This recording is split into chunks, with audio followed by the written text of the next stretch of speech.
ओम। इस उत्तर चरित्र के रुद्र ऋषि हैं, महासरस्वती देवता है, अनुष्टक छंद है, भीमा शक्ति है, भ्रामरी बीज है, सूर्य तत्व है और सामवेद स्वरूप है। महासरस्वती की प्रसन्नता के लिए उत्तर चरित्र के पाठ में इसका विनियोग किया जाता है। जो अपने कर कमलों में घंटा, शूल, हल, शंख, मूसल, चक्र, धनुष और बाण धारण करती हैं। शरद ऋतु के शोभा संपन्न चंद्रमा के समान जिनकी मनोहर कांति है, जो तीनों लोकों की आधारभूता और शुंभ आदि दैत्यों का नाश करने वाली है, तथा गौरी के शरीर से जिनका प्राकट्य हुआ है, उन महासरस्वती देवी का मैं निरंतर भजन करता हूँ। ऋषि कहते हैं, पूर्व काल में शुंभ और निशुंभ नामक असुरों ने अपने बल के घमंड में आकर शशीपति इंद्र के हाथ से तीनों लोकों का राज्य और यज्ञ भाग छीन लिए। वे ही दोनों सूर्य, चंद्रमा, कुबेर, यम और वरुण के अधिकार का भी उपयोग करने लगा। वायु और अग्नि का कार्य भी वे ही करने लगे। उन दोनों ने सब देवताओं को अपमानित, राज्य भ्रष्ट, पराजित तथा अधिकारहीन करके स्वर्ग से निकाल दिया। उन दोनों महान असुरों से तिरस्कृत देवताओं ने अपराजित देवी का स्मरण किया और सोचा, जगदम्बा ने हम लोगों को वर दिया था कि आपत्ति काल में स्मरण करने पर मैं तुम्हारी सब आपत्तियों का तत्काल नाश करूंगी। यह विचार कर देवता गिरिराज हिमालय पर गए और वहां भगवती विष्णु माया की स्तुति करने लगे। देवता बोले, देवी को नमस्कार है, महादेवी शिवा को सर्वदा नमस्कार है, प्रकृति एवं भद्रा को प्रणाम है। हम लोग नियम पूर्वक जगदम्बा को नमस्कार करते हैं। रौद्रा को नमस्कार है, नित्या गौरी और धात्री को बारंबार नमस्कार है, ज्योत्सनामयी चंद्र रूपिणी एवं सुख स्वरूपा देवी को सतत प्रणाम है। शरणागतों का कल्याण करने वाली वृद्धि एवं सिद्धि रूपा देवी को हम बारंबार नमस्कार करते हैं। नैऋत्य राजाओं की लक्ष्मी तथा सर्वाणी स्वरूपा आप जगदम्बा को बार बार नमस्कार है।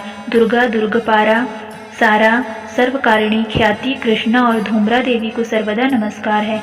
सौम्य तथा अत्यंत रौद्र रूपा देवी को हमारा नमस्कार है, उन्हें हमारा बारंबार प्रणाम है। जगत की आधारभूत कृति देवी को बारंबार नमस्कार है।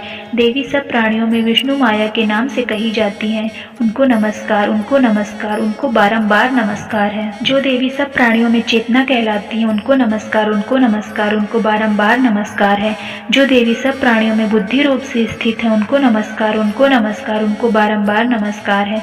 जो देवी सब प्राणियों में निद्रा रूप में स्थित है, उनको नमस्कार, उनको नमस्कार, उनको बारंबार नमस्कार है। जो देवी सब प्राणियों में क्षुधा रूप से स्थित है, उनको नमस्कार, उनको नमस्कार, उनको बारंबार नमस्कार है। जो देवी सब प्राणियों में छाया रूप से स्थित है, उनको नमस्कार, उनको नमस्कार, उनको बारंबार नमस्कार है। जो देवी सब प्राणियों में शक्ति रूप से स्थित है, उनको नमस्कार, उनको नमस्कार, उनको बारंबार नमस्कार है। जो देवी सब प्राणियों में तृष्णा रूप से स्थित है, उनको नमस्कार, उनको नमस्कार, उनको बारंबार नमस्कार है। जो देवी सब प्राणियों में क्षमा रूप से स्थित है, उनको नमस्कार, उनको नमस्कार, उनको बारंबार नमस्कार है। जो देवी सब प्राणियों में जाति रूप से स्थित है, उनको नमस्कार, उनको नमस्कार, उनको बारंबार नमस्कार है। जो देवी सब प्राणियों में लज्जा रूप से स्थित है, उनको नमस्कार, उनको नमस्कार, उनको बारंबार नमस्कार है। जो देवी सब प्राणियों में शांति रूप से स्थित है, उनको नमस्कार, उनको नमस्कार, उनको बारंबार नमस्कार है। जो देवी सब प्राणियों में श्रद्धा रूप से स्थित है, उनको नमस्कार, उनको नमस्कार, उनको बारंबार नमस्कार है। जो देवी सब प्राणियों में कांति रूप से स्थित है, उनको नमस्कार, उनको नमस्कार, उनको बारंबार नमस्कार है। जो देवी सब प्राणियों में लक्ष्मी रूप से स्थित है, उनको नमस्कार, उनको नमस्कार, उनको बारंबार नमस्कार है। जो देवी सब प्राणियों में वृत्ति रूप से स्थित है, उनको नमस्कार, उनको नमस्कार, उनको बारंबार नमस्कार है। जो देवी सब प्राणियों में स्मृति रूप से स्थित है, उनको नमस्कार, उनको नमस्कार, उनको बारंबार नमस्कार है। जो देवी सब प्राणियों में दया रूप से स्थित है, उनको नमस्कार, उनको नमस्कार, उनको बारंबार नमस्कार है। जो देवी सब प्राणियों में दृष्टि रूप से स्थित है, उनको नमस्कार, उनको नमस्कार, उनको बारंबार नमस्कार है। जो देवी सब प्राणियों में माता रूप से स्थित है, उनको नमस्कार, उनको नमस्कार, उनको बारंबार नमस्कार है। जो देवी सब प्राणियों में भ्रांति रूप से स्थित है, उनको नमस्कार, उनको नमस्कार, उनको बारंबार नमस्कार है। जो जीवों की इंद्रिय वर्ग की अधिष्ठात्री देवी एवं सब प्राणियों में सदा व्याप्त रहने वाली है, उन व्याप्ति देवी को बारंबार नमस्कार है। जो देवी चैतन्य रूप से इस संपूर्ण जगत को व्याप्त करके स्थित है, उनको नमस्कार, उनको नमस्कार, उनको बारंबार नमस्कार है। पूर्व काल में अपने अभीष्ट की प्राप्ति होने से देवताओं ने जिनकी स्तुति की तथा देवराज इंद्र ने बहुत दिनों तक जिनका सेवन किया, वह कल्याण की साधना भूत ईश्वरी हमारा कल्याण और मंगल करें तथा सारी आपत्तियों का नाश कर डाले। उदंड दैत्यों से सताए हुए हम सभी देवता जिन परमेश्वरी को इस समय नमस्कार करते हैं तथा जो भक्ति से विनम्र पुरुषों द्वारा स्मरण की जाने पर तत्काल ही सब संपूर्ण विपत्तियों का नाश कर देती हैं, वे जगदम्बा हमारा संकट दूर करें। ऋषि कहते हैं, राजन, इस प्रकार जब देवता स्तुति कर रहे थे उस समय पार्वती देवी गंगा जी के जल में स्नान करने के लिए यहाँ आईं। उन सुंदर बाहों वाली भगवती ने देवताओं से पूछा, आप लोग यहाँ किसकी स्तुति कर रहे हैं? तब उन्हीं के शरीर कोश से प्रकट हुई शिवा देवी बोली, शुंभ निशुंभ दैत्य से तिरस्कृत और युद्ध में निशुंभ से पराजित हो यहाँ एकत्रित हुए ये समस्त देवता ये मेरी ही स्तुति कर रहे हैं। पार्वती जी के शरीर कोश से अंबिका का प्रादुर्भाव हुआ था, इसलिए वे समस्त लोगों में कौशिकी कही जाती हैं। कौशिकी के प्रकट होने के बाद पार्वती देवी का शरीर काले रंग का हो गया, अतः वे हिमालय पर रहने वाले कालिका देवी के नाम से विख्यात हुई।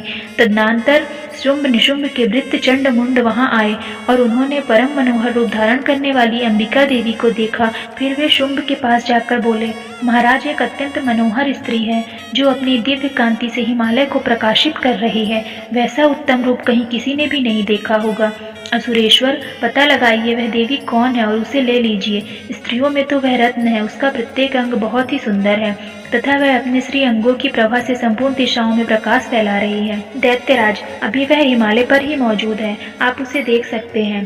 प्रभु, तीनों लोकों में मणि, हाथी और घोड़े आदि जितने भी रत्न हैं वे सब इस समय आपके घर में शोभा पाते हैं। हाथियों में रत्नभूत ऐरावत, यह पारिजात का वृक्ष और यह उच्च शोभा घोड़ा, यह सब अपने इंद्र से ले लिया है। हंसों से जुता हुआ यह विमान भी आपके आंगन में शोभा पाता है। यह रत्नभूत अद्भुत विमान जो पहले ब्रह्मा जी के पास था, अब यह आपके यहाँ लाया गया है।